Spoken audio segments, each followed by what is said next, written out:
Thank you for pronouncing my last name. Usually it gets mixed up with bleep. Good morning and good to be here.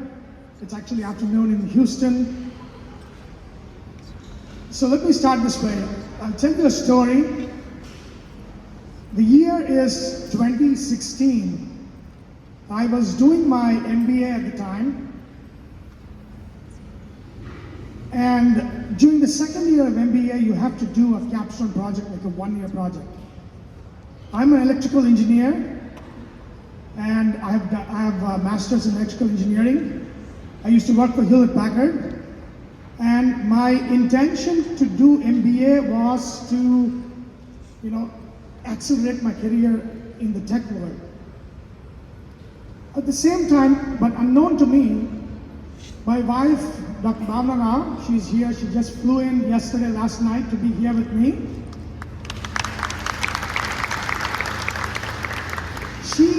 She was a hospitalist at a big hospital system in Houston, and she was seeing the writing on the wall that it was going to get very, very tough for employed physicians, especially hospitalists. And she was planning an exit, but she knew that solo practice traditional model was not it. At that time, she was hearing about this subscription model in primary care, and that's when she asked me if I wanted to do my capstone project on DPC. That's when our world, our paths collided, merged, our lives changed. Fast forward, this is me presenting my capstone. It's Texas A&M, and the capstone was a business model, a lean startup model for a DPC. That was my capstone project.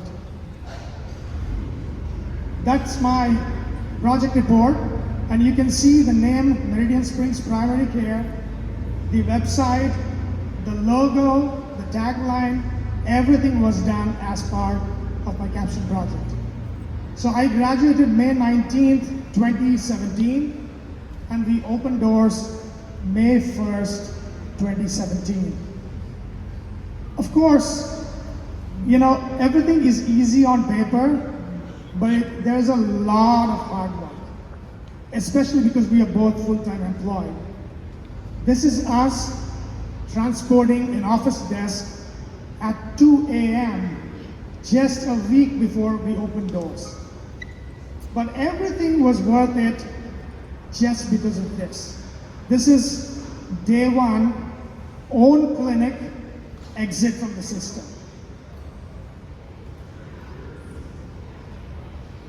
What we found out from the get-go with this model was we were able to solve problems, think outside the box.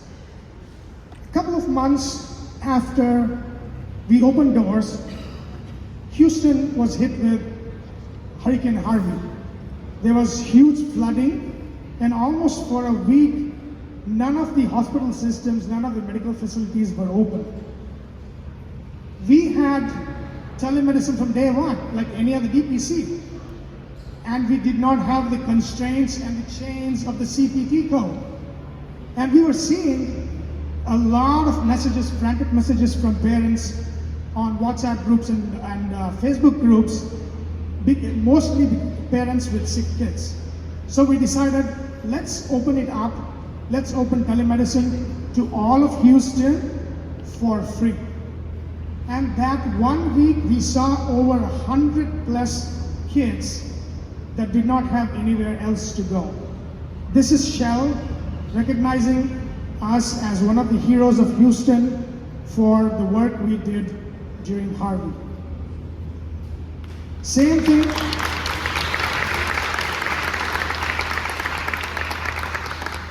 Same thing a couple of years later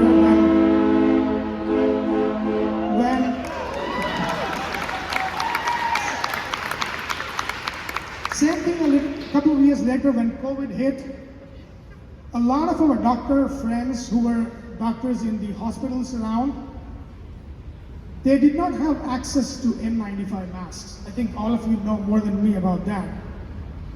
By then, we were so well entrenched in the community. We knew all the business around. We approached a construction company that was one of our friends.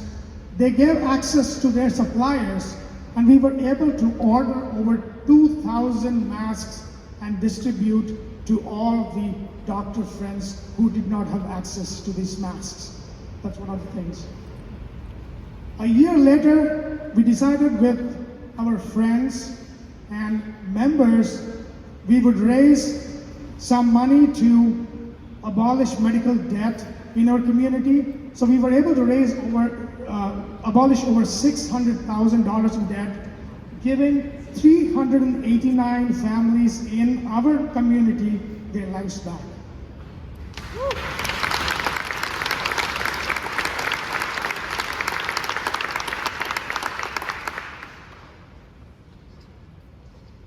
DPC doctors think of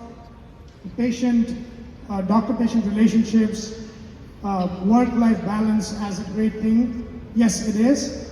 But from my experience, the biggest thing of DPC is its positive impact on the community, which we saw firsthand. I'm a practical, pragmatist realist. I don't want to paint a rosy picture. It was a lot of challenges and struggle, and still is. Let me not lie about that. In any membership model, there is this thing called churn. Churn is the rate at which your members, it might be retail, it might be employers, the rate at which they leave. We had that problem as well. And we were perplexed, why would anybody leave a DPC with that kind of 7-star service? But it does happen in any membership model. As we looked at what are the causes of that through HINT, why were retail members, why were small business leaving us, we found an interesting thing. I found out that the biggest reason why, even today, that members and small business left us was when they got insurance. That's when it hit me, thanks to MBA, that we have a positioning problem. In marketing lingo, positioning is how a customer sees a service or a brand in relationship to other services or brands. So what employers and retail were seeing was that DPC was an insurance alternative. This was the positioning statement in their mind. And their thinking was, when I get insurance, I don't need DPC. DPC is primary care, insurance is comprehensive care, that's where I want to be, and I'm already paying the premium. Even though I love DPC, I don't want to pay over and above what I'm already paying, the double pay. So this was the thinking, this was the positioning of DPC in the minds of retail and small business. Bigger employers, it's a different game, but in small business and retail, they behave the same. So now this is a problem that we had to solve, which means we had to reposition DPC from being an insurance alternative to being the core of healthcare, with or without insurance. Without insurance is obvious, but with insurance, we needed to put DPC embedded in insurance. That's what was my next challenge, and the most frustrating one. What I did, this was about 2.5, 3 years ago, I would say. I started reaching out to brokers. They completely ignored me. Nobody would talk to me. Nobody considered what we were doing anything special. The few that talked to me, they demeaned, devalued DPC so much that there was no value in pursuing the conversation with them. But there's also good news, which is there's an ecosystem of innovative disruptors, advisors, benefit advisors, solution providers like the ones they are here. So I was able to learn and found my own benefits company, MedPrime, in my quest to create a DPC health plan.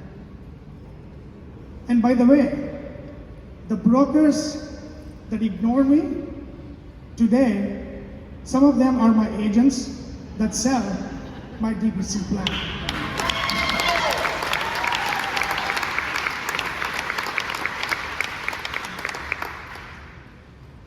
So in my quest to create the DPC plan, basically it started with the idea of embedding DPC into insurance. But then I want to show you an example of an employer that have been with us for the last 3 years and the journey they took from DPC membership to DPC health plan that they are in today. So they joined us about 3 years ago as just DPC membership for their employees. But then, as I anticipated, last year, they wanted to get insurance. Fear is the biggest motivator to get insurance. But by then I had started my benefits company, even though I did not have the DPC health plan. I put them on a plan, a self-funded plan, which was not optimal, but way better than the fully insured plan that they were looking at. But still there was this problem. They were paying for the premium and they were paying for DPC membership. Not optimal, but it was at least better than what they had before. Again, as I anticipated, this year at renewal, the owner said she would keep the DPC for their family, but would only need insurance for their employers. They don't want DPC membership for employees, just for their family. And to her surprise and delight, I said, don't worry about it.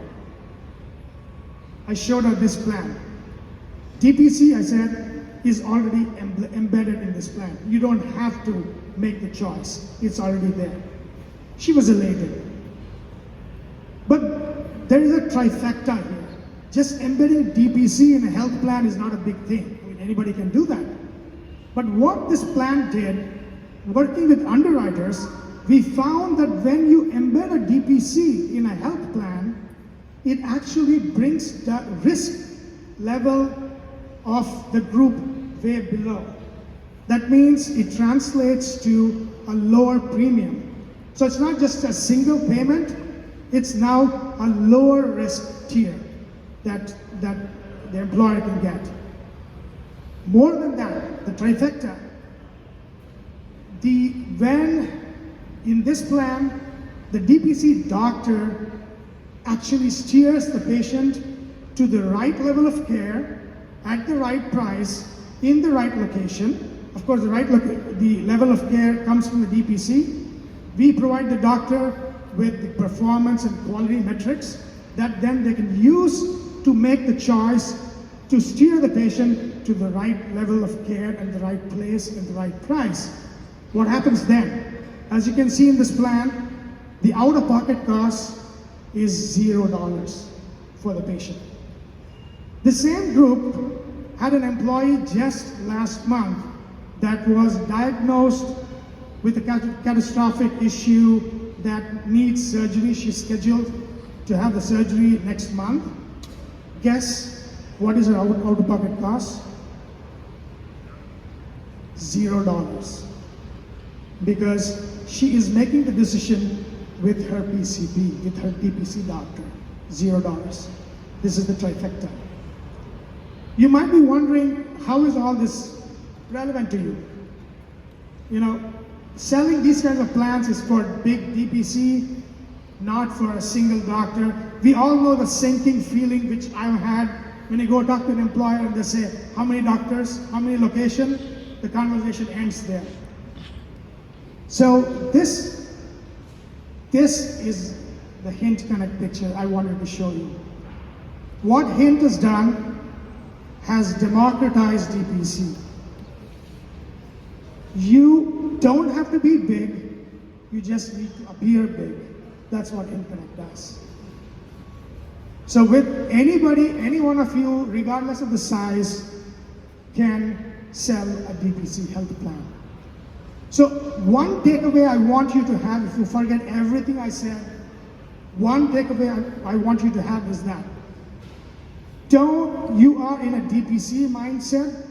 I want you to shift that mindset from a DPC, which is a cog in the wheel, it's a primary care, it has all these problems of churn, to a DPC health plan mindset, a solution provider, the one in the driver's seat, taking care of the patient. That is one thing that I want you to take away from this. In 2019, I resigned from Hewlett Packard running the global software R&D. My colleagues thought I was crazy. I am crazy, but I wanted to go all in because I sensed that we were at the ground floor of a superstructure. When I went to a lot of benefit conferences last year, in many of them I had to explain what a DPC was. But I see the shift this year. In the benefit conference this year, every session I attended talked about DPC and how critical it is for a health plan. I think the shift is already there. In the last 12 months, I see a lot of shift in having DPC in the plan. So what I tell you is, put your seatbelts on, strap on your seatbelts. DPC is about to fly. Thank you.